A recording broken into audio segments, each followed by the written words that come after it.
Hello there and welcome to the English Language Club. It's time for one of the weekly club hangouts, as we like to call them. My name is Colin Monroe and I'm joined by Tony Culper. Hello Tony, how are you doing? Hello, I'm doing pretty well. How about you? Yeah, not too bad, not too bad. We've got a few people joining us just as we get started.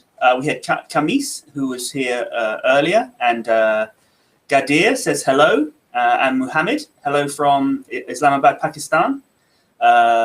Thank you all for joining us. Now remember guys, we don't really have a whole lot prepared for you. We're just here to hang out with you, answer your questions about learning English, and hopefully have fun and be helpful to you. So if you have any questions, please do put them in the chat now, because otherwise we won't have anything to talk about.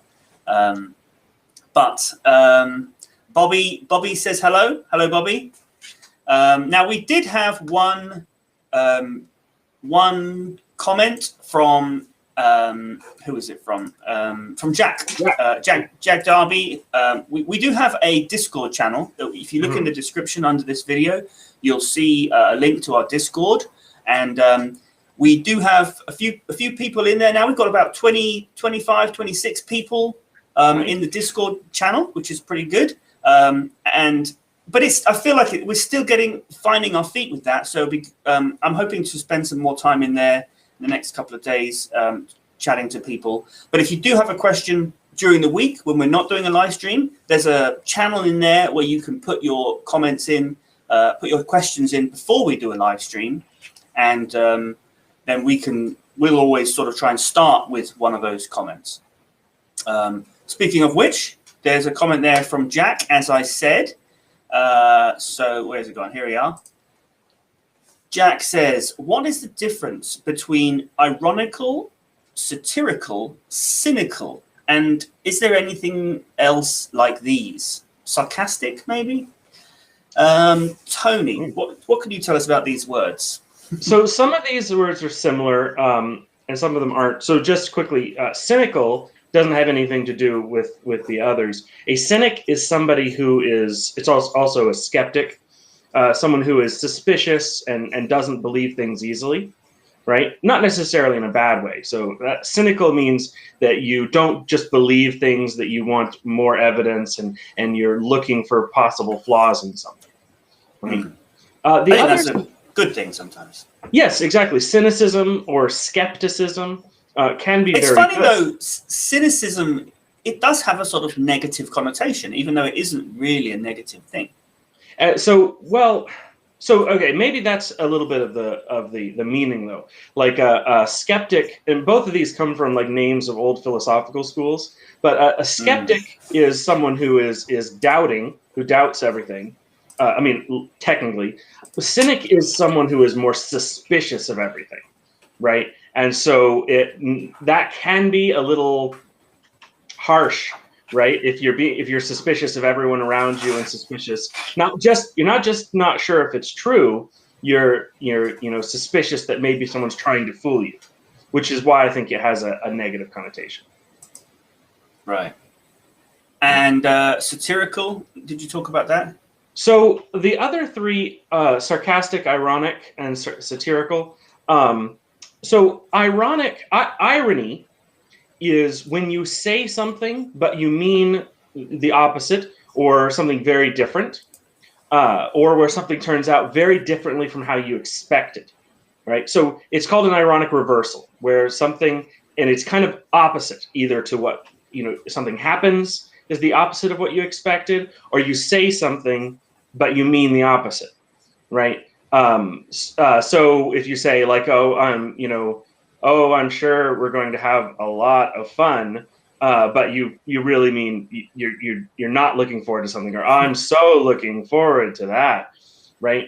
So irony, but irony is much broader than that.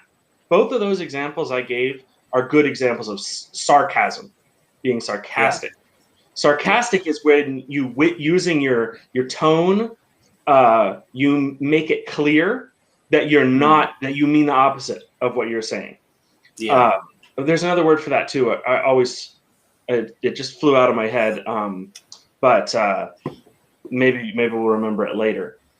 But but irony can be that, like, can be sarcasm, or lots of other things, right? Where you mean either the opposite or something that is very different from what you say.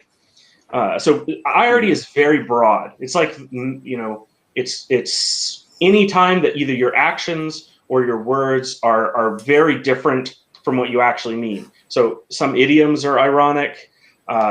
Lots of things that we do are ironic.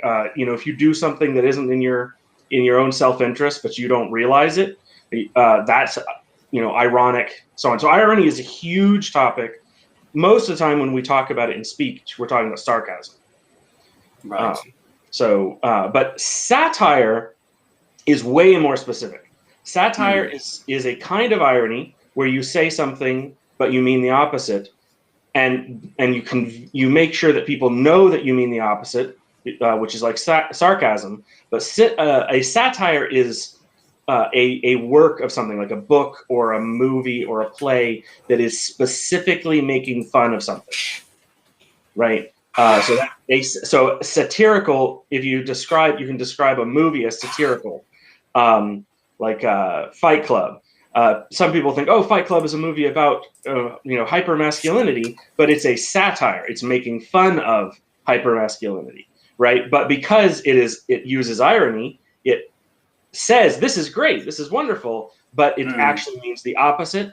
So it's an irony, and since it's specifically making fun of something, like a movie or a book or a play making fun of something, that is a satire. So those are pretty complicated words. Irony is something that a lot of people struggle with. People always argue over whether something is ironic or sarcastic. So don't worry if you find those confusing, because a lot of even a lot of, you know, writers and things like this don't necessarily know this. Okay, great. Well, thank you for that answer. That was brilliant. So I hope that's helpful, Jack. Let us know, and look forward to your next questions. Now, Mohammed's got a question here. He says, "I hesitate to speak. What should I do?" This is a common question and a common problem that people have, or not problem. It's more of I would call it a challenge. That everyone has when learning another language, because, you know, when you're not 100% confident what you're saying is right, it's a natural instinct to keep quiet for a lot of people. So do you have any advice about this, Tony? Well, one of the things that I keep coming back to, well, two things actually. One is that when you're learning a language, you should not worry about sounding like you don't know what you're saying, or sounding like you're not good at the language, right? For the most part, you're not going to be as good as a native speaker. So if you're speaking to a native speaker, they're not going to expect your English to be as good as a native speaker's. I mean, obviously, if your skill level is extremely high, then you probably don't have this problem because it's a foreign language. But so generally, let yourself be willing to make mistakes, right?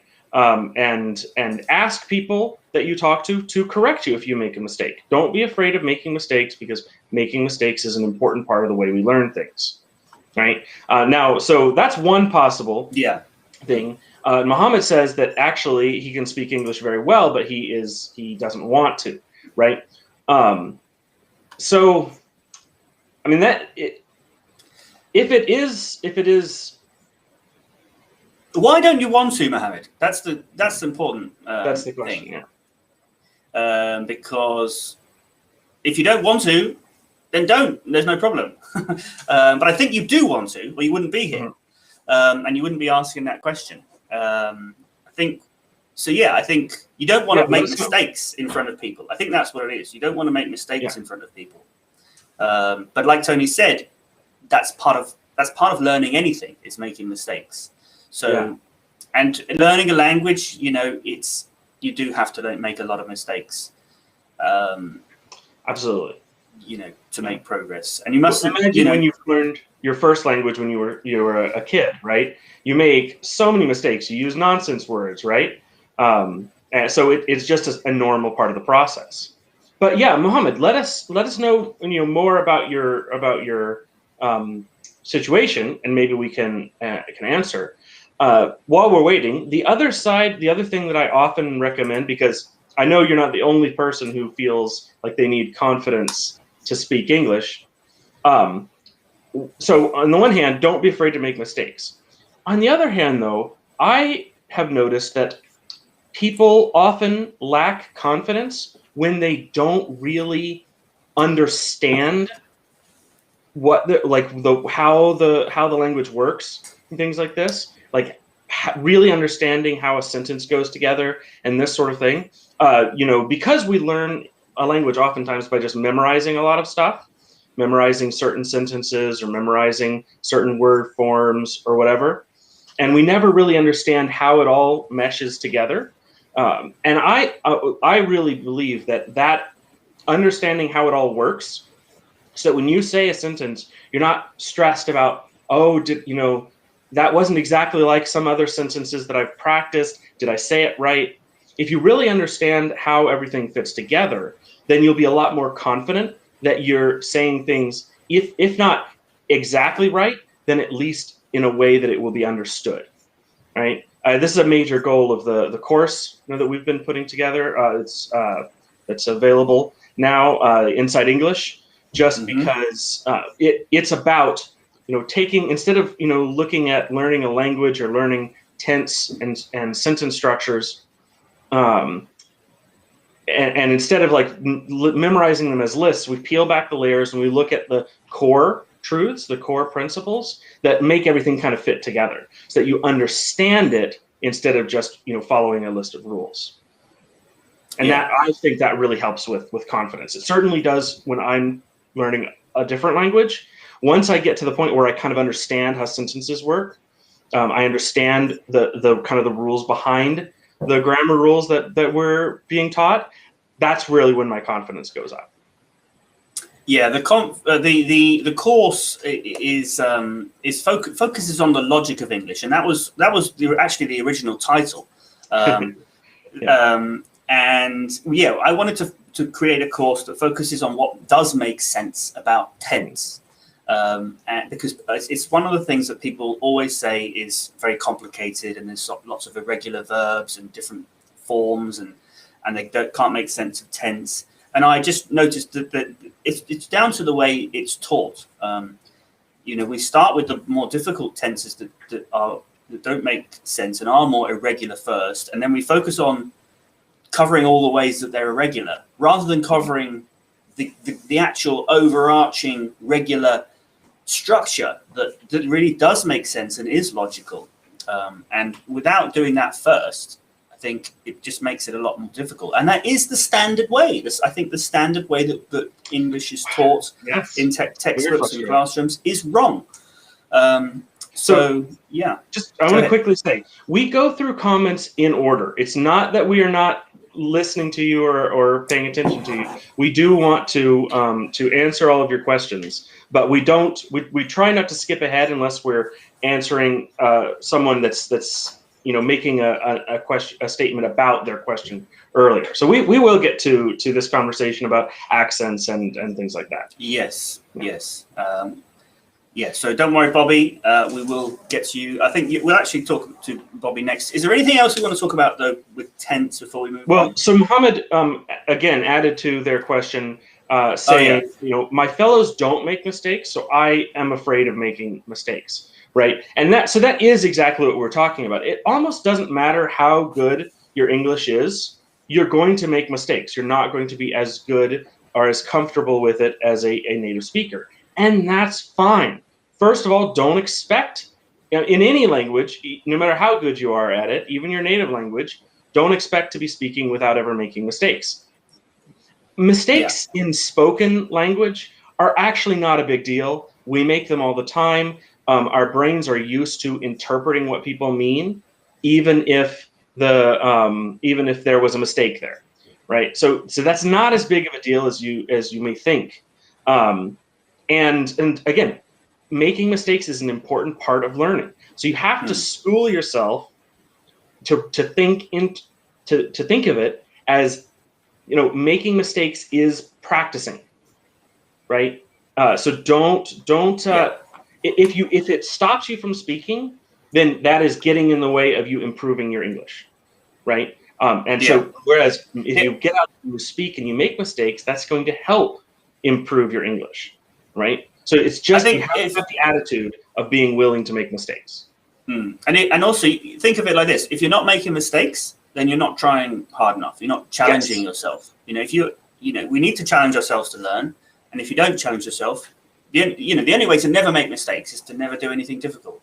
Then you'll never learn anything. So, and I would also add one thing. Maybe you're saying that your fellow students don't make mistakes, but maybe they're making more, but you're just not noticing them. Probably. So, yeah. So anyway, okay. Thank you for that. Go on. Just also really quick, learning a language is not like memorizing things, or it's not like learning a lot of other tasks. It uses different parts of your brain. And so it's something that people progress at their own level. You really can't compare different the speed at which people learn a language or their level as they're progressing through a language. Oftentimes, very brilliant children learn to speak late in life, right? Or they really struggle to speak, and then suddenly they improve dramatically, right? How fast you learn a language, or how fast you go through the steps of learning a language, has very little connection to how well you are going to speak that language in the end. Everyone just progresses at different speeds. Right? Okay, thank you very much for that. Let us know if that was helpful, and good luck with your mistake making. Yes. So let's get on to this conversation about accent. So we've got this question here from, no, that's not the first one. Bobby had the first question. Bobby says, how can I change my accent like a native? Now, this is a question that we have talked about several times before on these live streams. And it's, our position is that there's a difference between pronunciation and accent. And there's nothing wrong with having an accent. In fact, everyone has an accent. Everyone has an accent. Yeah, but you're talking about you want to develop an accent so you sound like a native speaker when speaking English. And that's a good goal, but that's very difficult. That's going to take a long time compared to just learning English and also having good pronunciation so that you'll be able to communicate effectively, be understood. And I feel like there's nothing wrong with having a foreign accent as long as you're pronouncing properly and you're making yourself understood. In fact, foreign accents are good. They're nice. Like a lot of people think of them as exotic, and it's also kind of part of your own identity, which you should never be ashamed of. But that's not to say that you are, necessarily by wanting to speak with a like a native.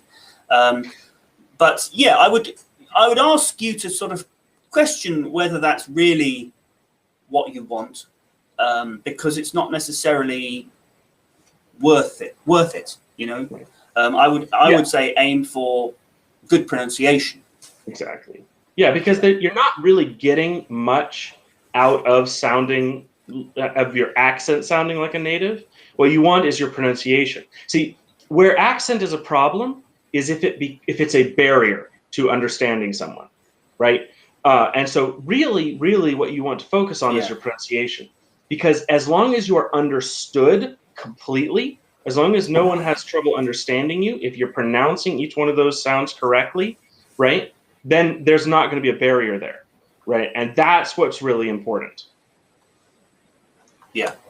Now, if you do want to improve your pronunciation, whether that's to the point where you're going to be understood or beyond that, then then what we always say is, remember that pronunciation is physical. And if you're making a mistake or you want to sound a little bit different in a certain way, then what you need to do is you need to think about how that sound is being made physically. What's the position of your tongue, your lips? Are your vocal cords involved? Are your teeth doing anything to make that sound? Those are the main things about how sound is made, how different sounds are made. So because I think often people talk, they say, no, make it sound more like this, make it sound more like that. Well, how? You need to know how.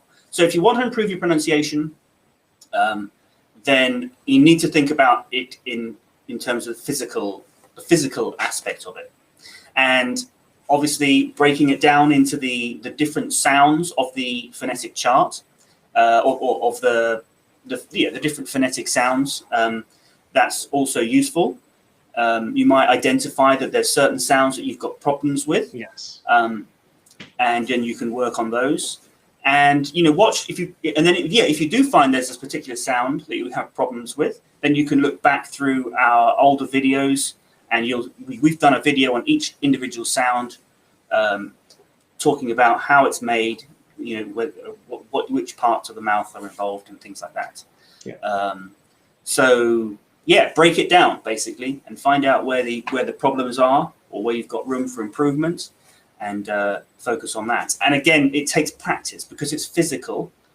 The reason that we make mistakes when learning another language in pronunciation is that we're not accustomed to making those sounds, which means our mouth physically is not used to being in those positions.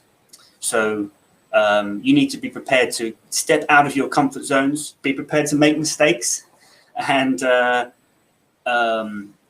practice those physical sounds. Now, also, we've got, I don't know if you know, we also have an app, which is basically like the phonetic chart. I'm just going to load it up now. It's basically just the phonetic chart. Can you see that very well? And you can press the sounds, and or press the symbols, and it makes the sound. I don't know if you can hear that. I'll hold it by the microphone. So it's a very simple little app, which you can use to help with your pronunciation. So that has all the different sounds that we use in English, if you're not familiar with that chart. And they're all represented by a unique symbol. So it's like an alternative alphabet, which is so if you're trying to improve your pronunciation, the International Phonetic Alphabet is a very useful tool. Yeah. Okay. So does that cover everyone's comments on the question of accent and pronunciation? There's a question here about which accent is easy to learn, American or European? Presumably you mean British English, because if we're talking about English. Do you have anything to say about that, Tony? So I do have now obviously, so first of all, I want to say I don't think that it is as important as people think to either speak American or British English. Both, you can understand each other. It really doesn't matter whether you're pronouncing your R's or not, as long as you're pronouncing it, the other sounds clearly enough that people can understand you. So that said, I mean, this is a legitimate question that people get. Should I be trying to learn British through a British system or through an American system? And there are a few differences, like spelling and things, that you will have to learn, if you're learning one or the other. So honestly, if you're asking this question, there's probably already an answer in wherever you live. What accent do most people who speak English where you live have? Like in India, most people that speak English are going to have some closer to a British accent than an American accent, right? So why would you focus on trying to learn the other one, right? So, however, so obviously, if there's one that's really common where you live, that's usually the one to choose. But if you really are asking, which one is easier to learn, my opinion, and this is not because it's closer to my accent, but my opinion is that the very standard kind of bland American accent is called the Midwest accent is the easiest to learn for two reasons. One, it is overly simplified compared to most other accents. It's had a lot of the more complicated things taken out of it. And secondly, the majority of English language media uses that accent. Yeah. If you want to follow a British accent, the BBC is fantastic. But there are hundreds of movies and songs and TV shows where the voice actors are using a Midwest American accent. So you're guaranteed to be able to find material you like watching in that accent. Exactly. So if you're where you are kind of has one that is the most common, choose that. But if it's not, like, the easiest one is probably that American Midwest accent. But again, it's not as important as people say. Absolutely. Both are totally acceptable and are going to be understood anywhere that people speak English, which is all over the world. Yeah, I mean, English is an international language, and we at the English Language Club, we focus on teaching it as an international language, which is why, we don't really.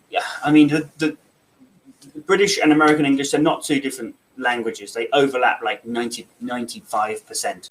Oh yeah, more than that. Yeah. Yeah, in both grammar, vocabulary, and pronunciation.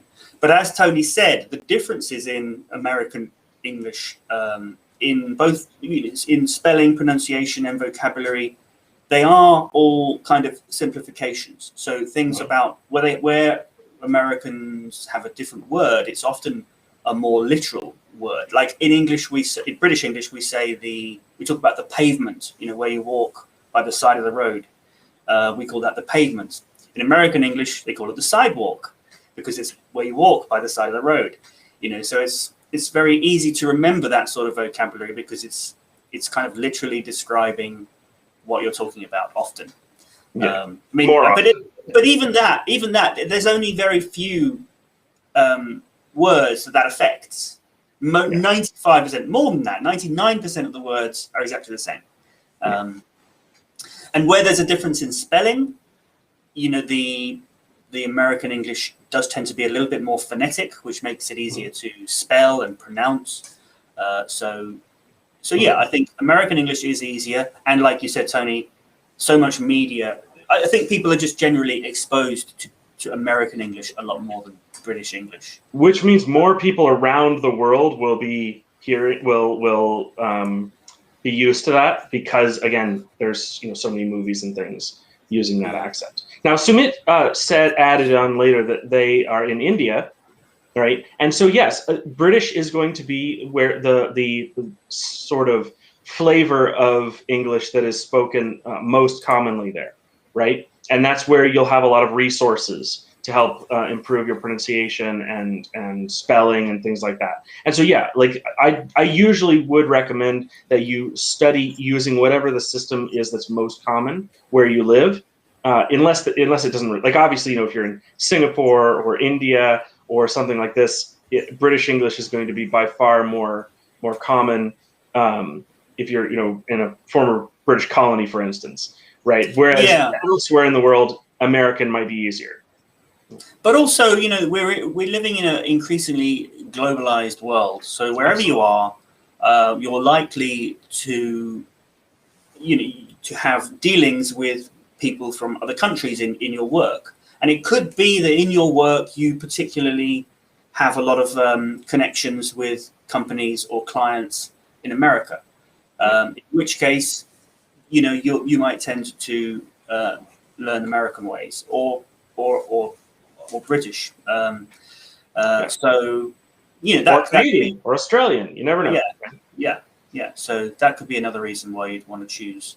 But sometimes people talk about accents like as if it's sort of a fashion, as if it's like the color of the clothing they're going to wear. And I don't know. There's nothing wrong with the foreign accent. Just absolutely be clear on, as long as you're speaking with good pronunciation. Okay. Now, Sumit's next question about word power. Yeah, I'm not sure I understand this. What you're getting at, Sumit. So maybe can you explain what you mean? Does word power? Yeah.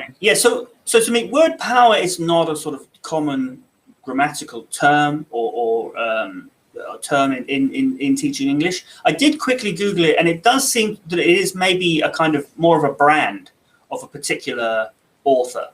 Word power is a common curriculum, so word power is an idiom for the power of language, right?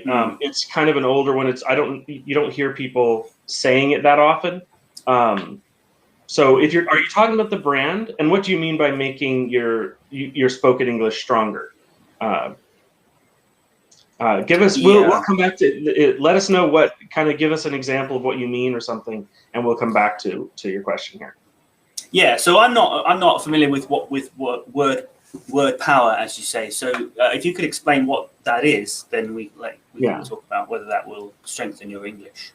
If you mean the curriculum, then I haven't used it in a really long time, so I don't really know. So I mentioned the app just a minute ago, and Bobby pointed out that she's saying, "What's the name of the app?" I maybe didn't say. I think that there's a link to it in the description. But if you just search English Language Club when you go to the Google Play Store, unfortunately, it is only on Android. It's not on iPhone yet. But hopefully you're on Android. Most people, I think Android's a bit more popular than Apple. So yeah, there's a link in the description. Otherwise, if you just search for English Language Club, you'll find it. Whoops, my earpiece has fallen out. Now I am hoping to make some improvements to the app soon, and maybe incorporate another section to it. So if you haven't downloaded the app already, make sure you do, so that you get that update as soon as it happens. Yeah. Great. So do we have any more questions? Comment here from Amara. You're both doing a great job. I enjoy your sessions. Thank you very much. We enjoy them too. Thank you for joining us. Amara did have a question. They spelled out a sentence and asked us if they wrote it correctly.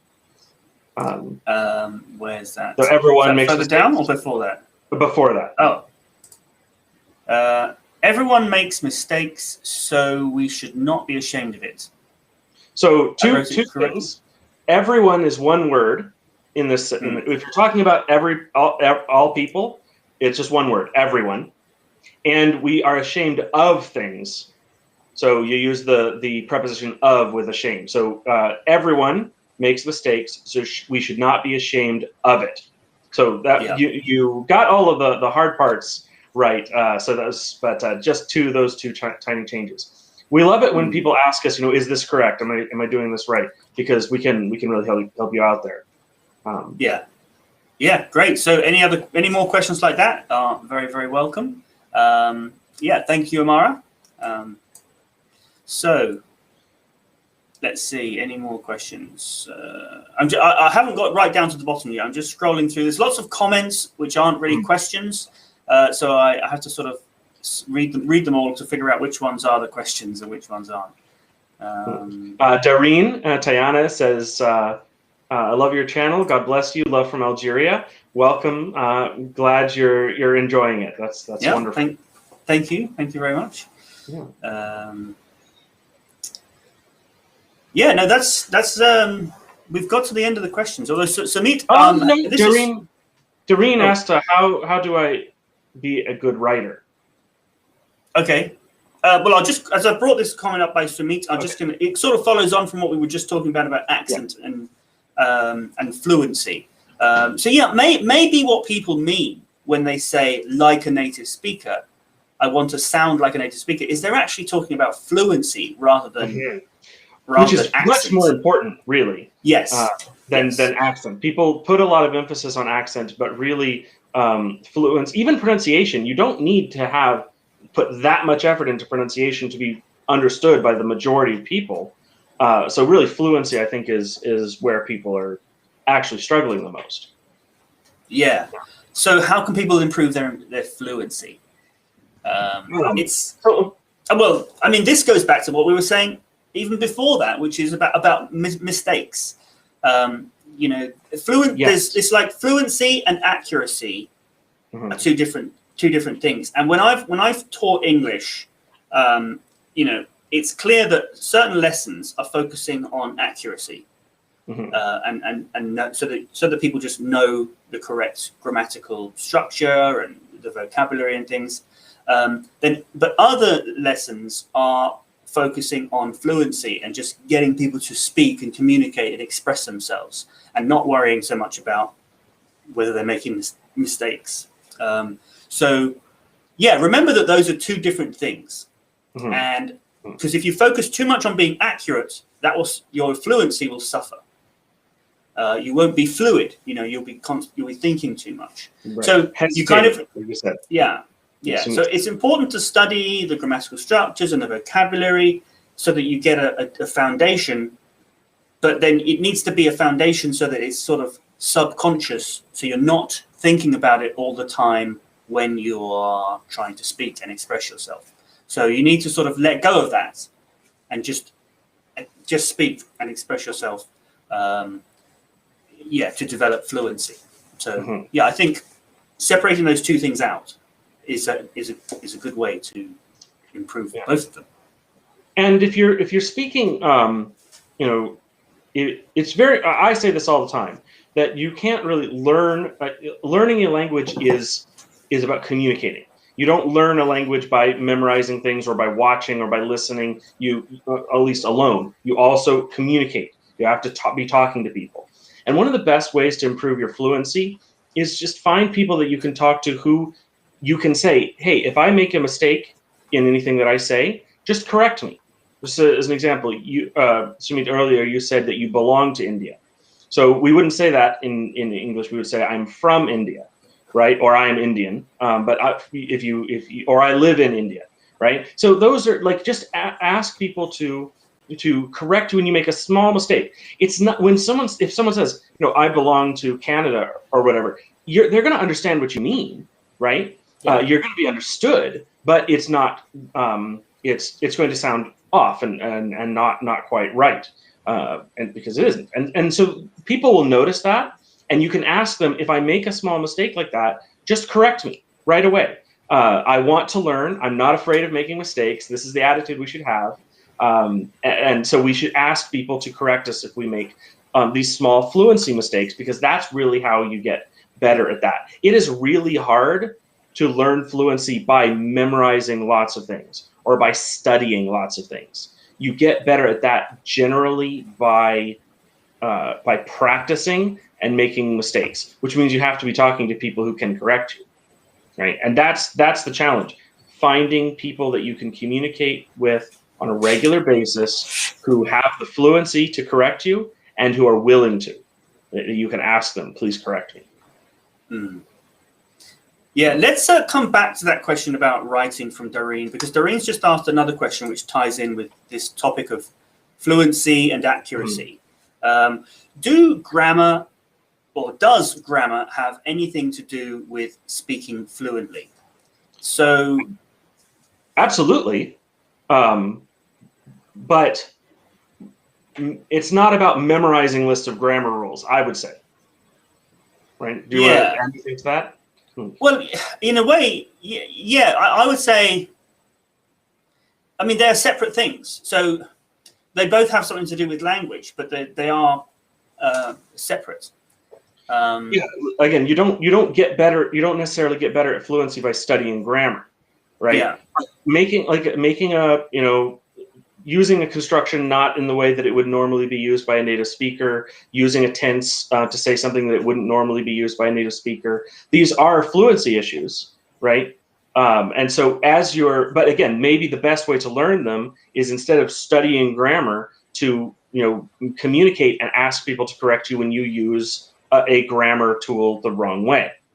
Now, that said, again, I do think that there is a lot to be gained from learning the really core rules behind grammar that that's again why we created that course, because we really think that it helps fluency if you don't just see grammar as a list of rules, but you understand how they connect, because it allows you to speak more fluidly and more quickly and confidently choose, say, for instance, which tense you use or what sentence structure you use, because you understand what they all mean on a very basic level, instead of just memorizing lists of when you would use one or the other. Yeah. Yeah. So in some ways, I would say grammar doesn't really have anything to do with fluency. Yeah. It depends on what sort of level you're speaking. Obviously, if you don't know anything about grammar, then everything that you say, you might be fluent, but it can be completely wrong. For example, you could walk into a restaurant and say, table 4.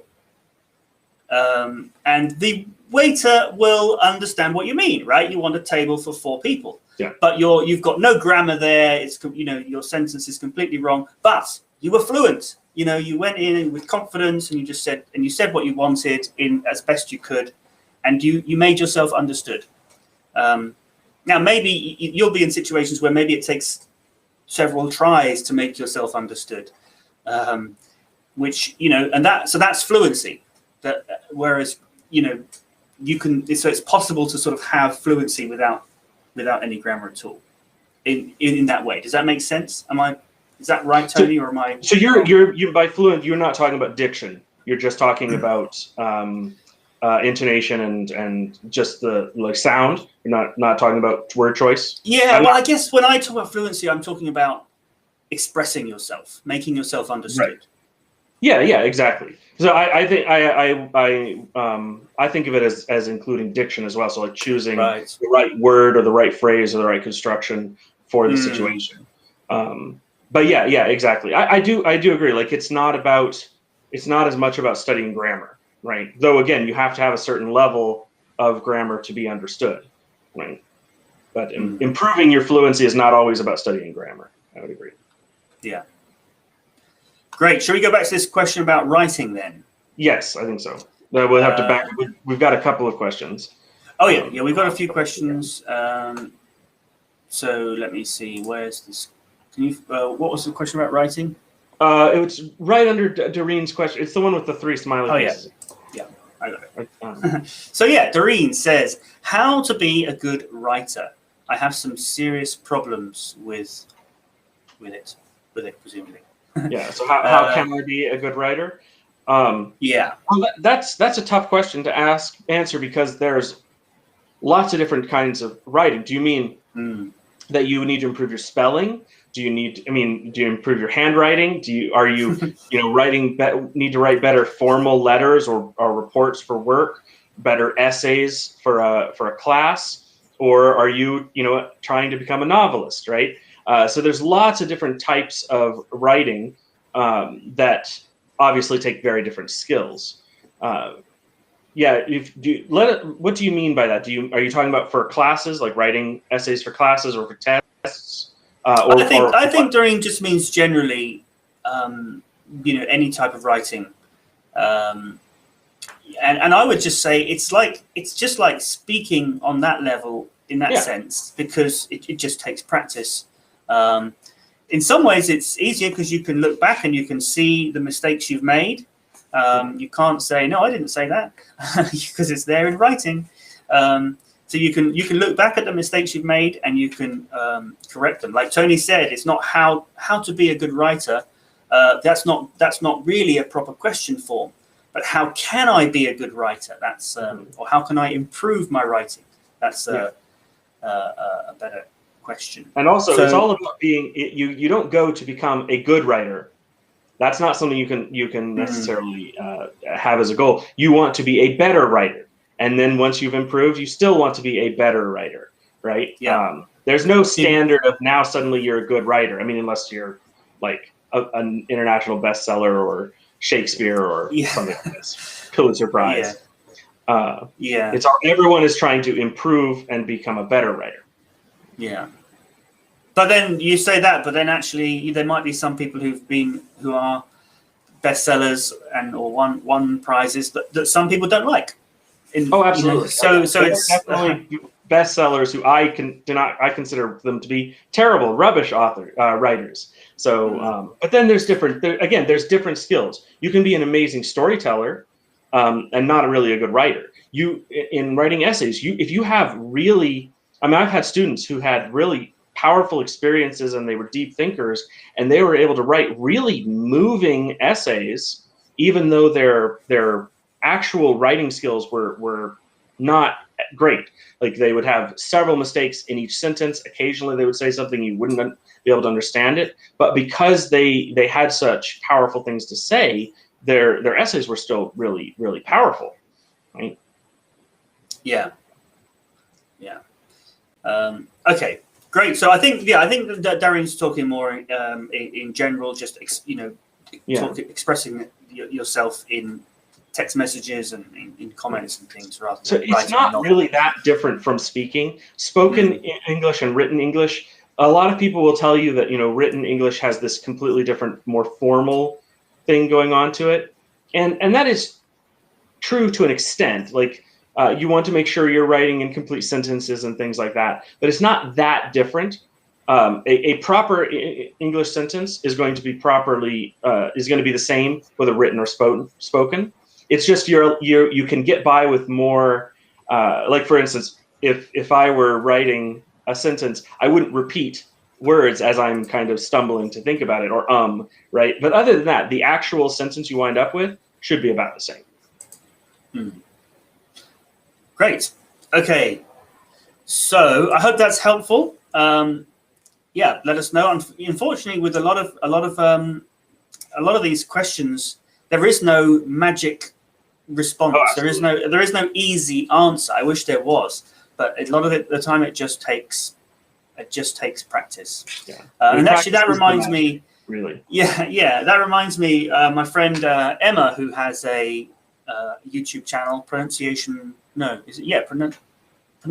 with Emma. She was saying on her Instagram that whenever you see people saying you can learn with our new system, you can learn English in 3 months or whatever, so anything like that, that is just marketing. It's not true. You can't.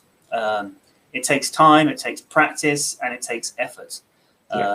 You can learn a lot of things, but you're not really going to be approaching fluency and all of these things that are important for speaking a language, right? I mean, you could, if you were working on it full time and with the right teachers and the right people helping you practice, you could make a lot of progress in 3 months. But, but it's not for sure. But the thing is the effort. The thing is the effort from you. You're going to have to put all that effort in, which most people would spread out over a number of years. You're going to put all of that into a few months. It's not that you're going to just buy this product, and that's going to help you. The magic trick is your effort and your practice. Yeah, there are definitely immersion programs where you move to a foreign country and you're not allowed to speak your native language at any time, and you have to learn the language you're trying to practice in order to get by. Where you can learn a lot of language in 3 months, but again, that's full. I mean, it's more than full time. That's 168 hours a week where you have to speak that language to function. Right? That's a lot of effort. Yeah. Great. Okay. So back to apps. I was talking about the English Language Club app on Android. So Mick says, my next question is, can you suggest an app which will make my vocabulary deep? So yeah, the English Language Club app focuses, it's just a phonetic chart at the moment. So it doesn't really talk about vocabulary. So I'm not really aware of a specific vocabulary app, although that's a good idea. Maybe we can think about that. But I'm sure there are lots. Maybe anyone else watching might have a recommendation.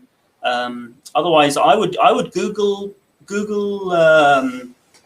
that question, ask and find out some look for some reviews and see which ones are sort of highest rated or has the most number of downloads. Because there must be some really good ones out there. But yeah, unfortunately, I haven't looked into that as much, very, very much. Yeah. Okay. So I think we've come to the end of the questions. Although we've just been joined by, I'm gonna mispronounce your name, Gayatri, who says your videos are helpful, sir. I was in the middle of watching your videos on monophthongs and diphthongs, and they were really great. Okay, well, thank you very much. Thanks for joining us. And thank you for joining us. Really, I mean, that's why we're doing this, just to help people. It's a lot of fun, and I hope that it is useful and fun for other people.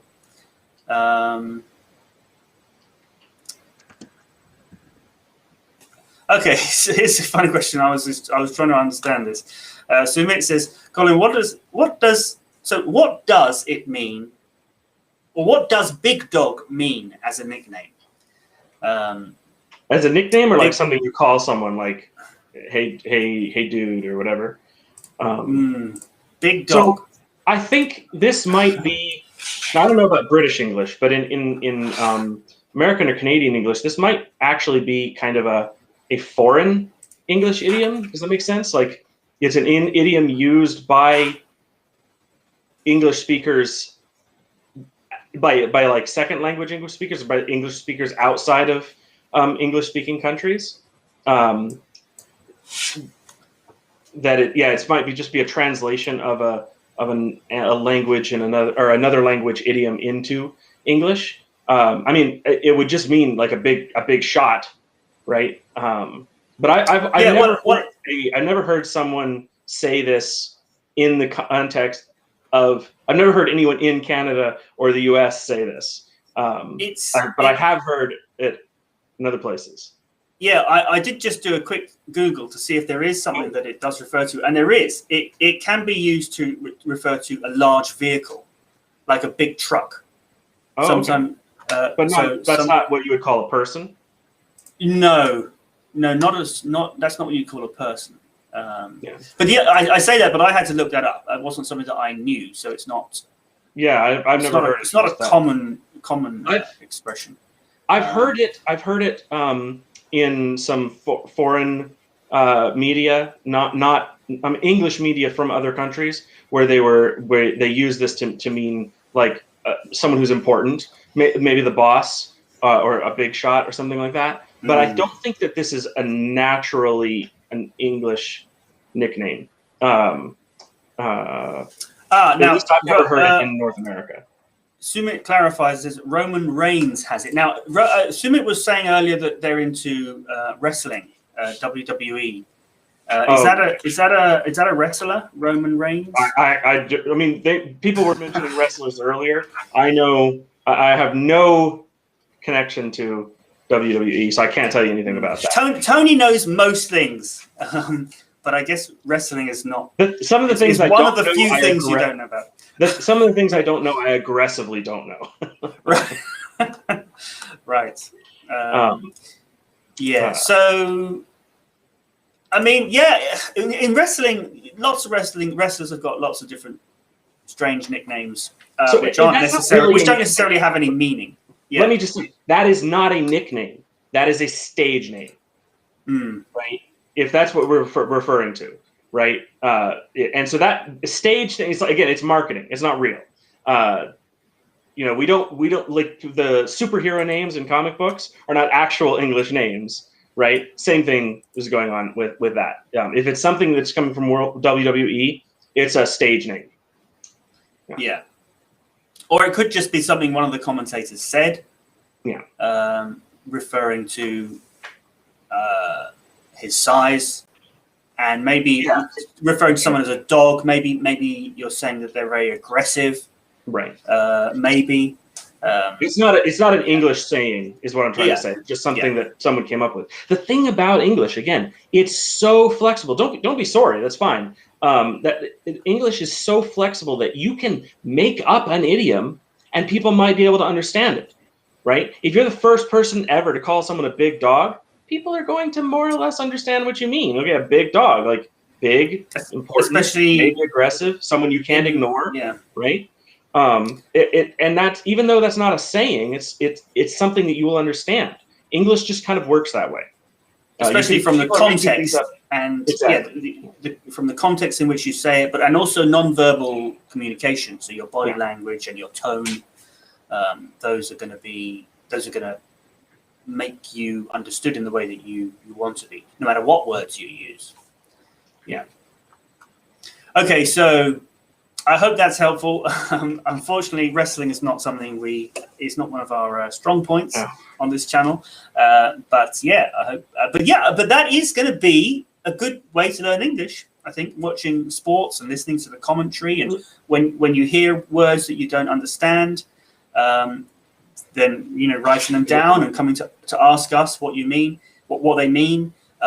Unfortunately, in this case, we can't give a good answer, but normally we will be able to. So let me say, like, if there's something that you love participating in English, whether it's a sport or movies or whatever, find an online community that discusses that in English and join them. Talk to them in English. You're not wasting our time. Just because we don't. I think that's a useful question to be able to talk about. That there are things that you can say in English that are not a common phrase that you should repeat, right? You would not call a random person Spider-Man, even though Spider-Man is a character in a comic series, right, and movies. But this, I think, is a really good idea. If there's something that you're passionate about, video games or movies or sports, find an online community where you can practice your English there, because those people are not there to help you practice your English, but a lot of them will be native English speakers if you choose a site or a community that is frequented by native speakers. And that will allow you to practice, not just hear, but actually communicate in English. And that's really, really, really useful. It basically, free practice with native speakers. You can't beat that. Yeah. And you don't worry, Sumit, you're not wasting our time. No, we love helping out, and all these kinds of questions are fun. That's what we're here for. Yeah. So let's get back to Doreen, who's got another comment, and then I think we're going to have to call it a day. Yeah. So they say, for example, if I lived in the UK, I could be better at English than I learn it. So are you saying that you lived in the UK and you feel your English should be better? I think they're referring to when I was talking about like moving to a country and being forced to. So I think, because also Doreen has said this later, your point is that native speakers will be more fluent in English than English learners. So there's two things I want to say here. Yes, if you move to a country and you have to speak that language every day for work and to go shopping and all of this, you will learn much faster than if you are, sitting at home and learning. And the reason is, the way we learn language is not by reading and memorizing or even listening. It's by communicating, right? You have to talk, have someone understand what you say and respond to you, and that cycle and making mistakes. You can't make mistakes listening to something. You make mistakes saying it, right? Trying to communicate. And so that cycle of listening and speaking and responding and making mistakes and being corrected, that is what makes you learn a language faster. That's why actually moving there will help you to learn much, much more rapidly, which is why I always encourage people to find a group of native speakers that they can connect with, so that you can not just hear, but talk back and forth with. The second side of that is that people who grow up in a country or in a culture that speaks that language have so many advantages. If their parents spoke it, they're constantly exposed to it, that if it's the first language that they learn, there are enormous advantages to being a native speaker in terms of fluency. But there are also people who have all those advantages, and for whatever reason, maybe they never apply themselves, or there's some other situations. So not every native speaker is going to be more fluent than every person who learned it as a second language. But native speakers have a huge advantage, which is always good to take advantage of by talking with native speakers whenever you can. and ask them to correct you when you make mistakes, if you can. Great. I wish that we could have an English language club camp where we all, come to some place in Canada or the UK or something, and we could do immersive learning. But that's maybe a dream. Yeah, maybe that'll happen one day. Who knows? Yeah, we would love to. It's one of the things we would love to do, but we're at this point we still have to work our regular jobs and all this, so we're not there yet, obviously. Yeah, but anyway, we're moving slowly in the right direction. Speaking of which, if you want to help out, if you give us a thumbs up on this video if you've enjoyed what we're doing and you want to help us get to that stage where we can do a camp. And make sure you're subscribed, obviously, and click the bell icon so that you get notified when we do our live streams. I think we'll be doing next week at the same time as today, but we may change it around and do things at different times in the future. The best way to know when we're doing the next live stream is to go to the website englishlanguageclub.co.uk/live. And if there is another live stream planned, you'll see when it is happening there. So, yeah, thank you very much for watching. And we'll see you next time. Bye-bye.